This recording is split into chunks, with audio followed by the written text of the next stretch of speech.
आज की वीडियो में हम बात करेंगे कि आर में आप कोरिलेशन कोफिशिएंट किस तरह कैलकुलेट कर सकते हैं। So what is correlation coefficient? Correlation coefficient is a statistical measure of the strength of linear relationship between two variables. So इसका मतलब क्या हुआ कि दो वेरिएबल्स आपस में लीनियरली किस तरह कनेक्टेड हैं, उस रिलेशनशिप के बारे में आप कोरिलेशन कोफिशिएंट से वो इन्फॉर्मेशन ले सकते हैं। अब इसकी वैल्यू की जो रेंज होती है वो रेंज होती है -1 to 1। सो अगर कोरिलेशन कोफिशिएंट की वैल्यू आपके पास -1 हो, इसका मतलब है there is a perfect negative और inverse correlation with values in one variable as compared to the other। सो इसका मतलब है एक वेरिएबल के अंदर अगर वैल्यूज़ इंक्रीज़ कर रही हैं तो दूसरे वेरिएबल के अंदर वैल्यूज़ डिक्रीज़ करेंगी और वाइस वर्सा। अगर आपका कोरिलेशन कोफिशिएंट जो है उसकी वैल्यू 1 है, then it is a perfect positive correlation और अ डायरेक्ट रिलेशनशिप। और अगर आपके पास कोरिलेशन कोफिशिएंट की वैल्यू 0 है, इसका मतलब है there is no linear relationship.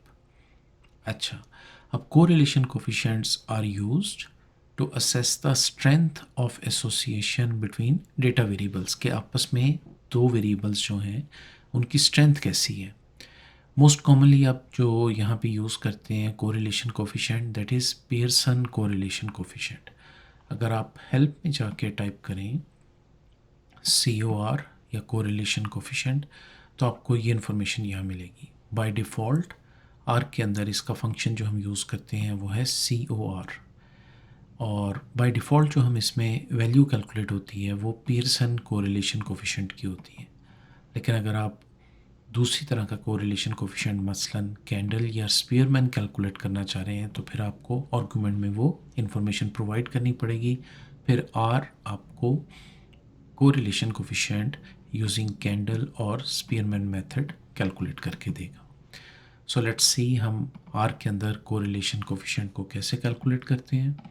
सो सबसे पहले तो मेरे पास यहाँ पे एक सैम्पल डेटा है।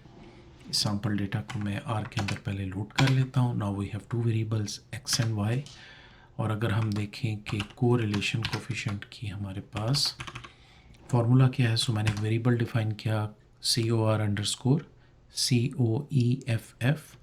अब यहाँ पे हम ये वाला फंक्शन यूज़ करेंगे कोरिलेशन के लिए COR, और फिर हम इसमें x और y वेरिएबल लोड कर देंगे। Press control enter. अब हमारे पास जो रिज़ल्ट है वो स्टोर हो गया है COR_COEFF वेरिएबल में। सो उसको अब हम प्रिंट कर लेते हैं COR_COEFF। सो आपका कोरिलेशन कोफिशिएंट जो है, the value of correlation coefficient is positive and the value is 0.98। So this is how you calculate correlation coefficient in R. Thank you for watching and see you in the next video.